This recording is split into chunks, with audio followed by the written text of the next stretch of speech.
Cavs, reaction. Cleveland Cavaliers versus the Indiana Pacers. You know, the Cavs just basically what happened to them was exactly what I thought, you know, was gonna happen to them. They were who I thought they were. They legit were who I thought they were. I mean, I knew that the Pacers were a tough defensive team. I knew they can rebound.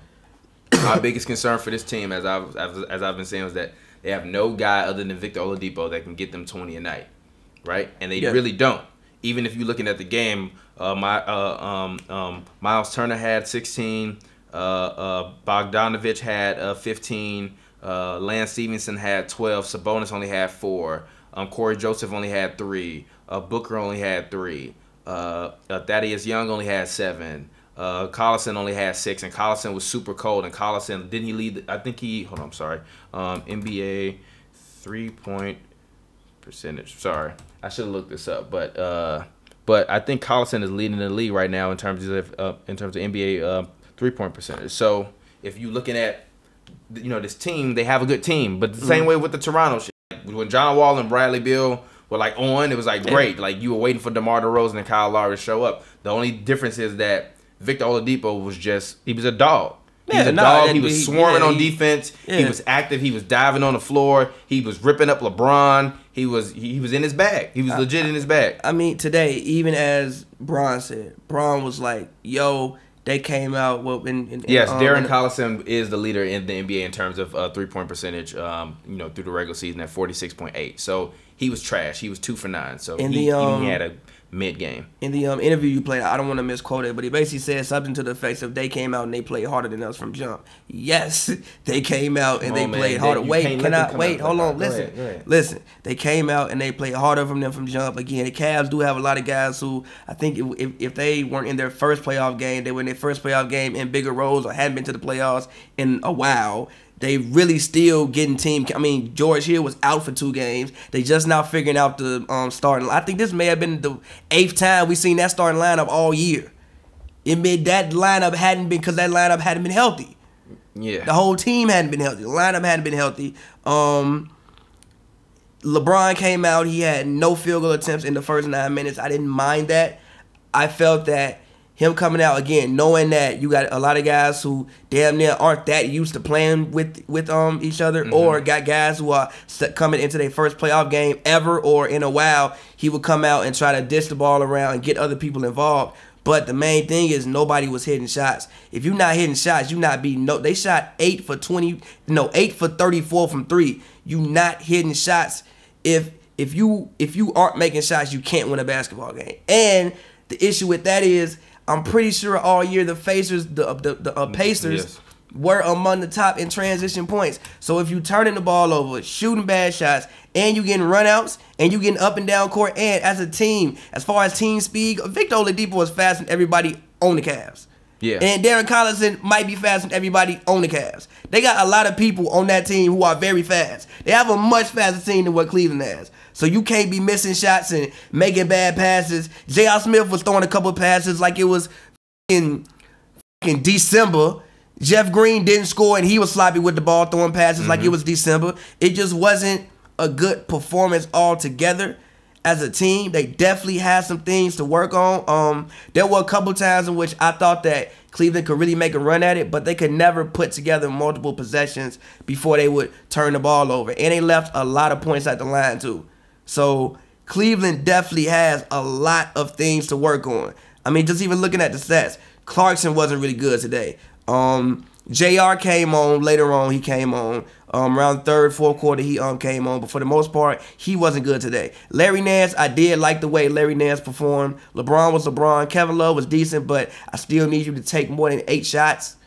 Like you had 17 rebounds, which the rebounds were huge. Yes. He was big on the glass, and that was why I think even when they were making a run, a couple of the plays came off second chance points, which was because of Kevin Love. He even had a block today. I've never seen Kevin Love. Yeah, the Cavs only had 4 blocks today, though. But still, Kevin Love had one of them. Yeah, and you basically have no interior presence. So that means Kevin Love has to play bigger than what he is, and so does Nance. So that was encouraging. But that being said, you still need to give me more than 9 points.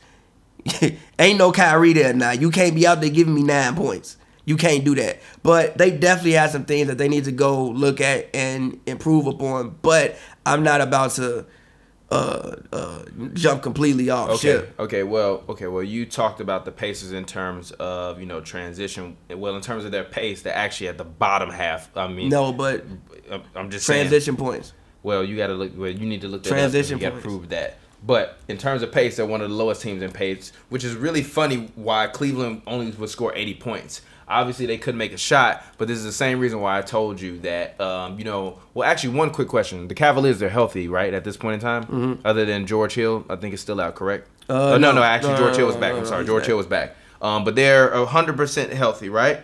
Yeah. So everybody on the team that can play has been playing. It's not going to get any better. Jeff Green is in your starting lineup. The same way you told me last year Derrick Williams could potentially play valuable minutes for them in the finals, and I told you, hell no. It's the same reason why I am not taking the Cavaliers to do anything this year. Jeff Green is your starting power forward. You're not going to win anything. I don't think the man was 0 of 7 from he was 0 of 7 from the field, 0 of 3 from 3. He had 4 rebounds, 1 assist, 1 block, 1 turnover, but he was a minus 15 for the game, and he did not score a point. He had no effect on the game. All he did was take away momentum from the entire team. J.R. Smith actually played a really good game. He did. And even Mark Jackson commented that he thought that he needs to start. And I'm actually not mad at that. I think that Rodney Hood is still a young guy that's still trying to get into the swing of things.